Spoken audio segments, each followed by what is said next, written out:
Galamsey Security Task Force nim wo NAIMOS no ene wo mabawramo A4 Consolidated Field Ltd na hon wo mu etu fam agudie no pa chese nyagro wo mabawramo ayo operation wo ho Andy Augustus Amwa ena yepani kwankyerefo a woda A4 Consolidated Fields Ltd ano ena ode atodwa se omudwumadi ananka wonu mba bedi wo hono no nanka omadwene ene se omo eba be ye na de ombenya no omaponi bi ede ama omanfo ye wo Anyankyerem se ne be ye omso de be ye mpuntudwuma hodo e wo ho nanso omuguso omoyi omudwumadi no ana galamseyfo ebeje boss a wo kyere se penimfo a wonu eda A4 adwumaku no ano de galamseyfo no abro won ye pa ya enu nti ama omuntumi enko ho nkonkwedi won dwuma biem. We started operation wahano.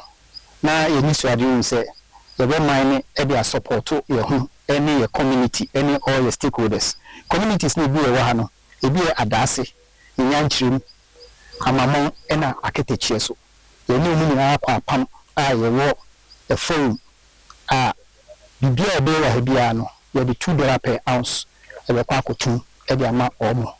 Na since me ye wa ha ena abranche be friend Zamba or NDC Vice Chairman for Boise West. On National Security for and a bar and on the panel in Fiha. And Zamba and Crawford is still Ewaha. And from that time, the Pimeno, on my Pamia, Yintimi a Jumabia Ewaha. We was idea to just say, they say the abrade Makwemua. One man what it one mono. NAIMOS for no about on upam winina at the free one was a city, one air Sakwa could do and Juma a beer.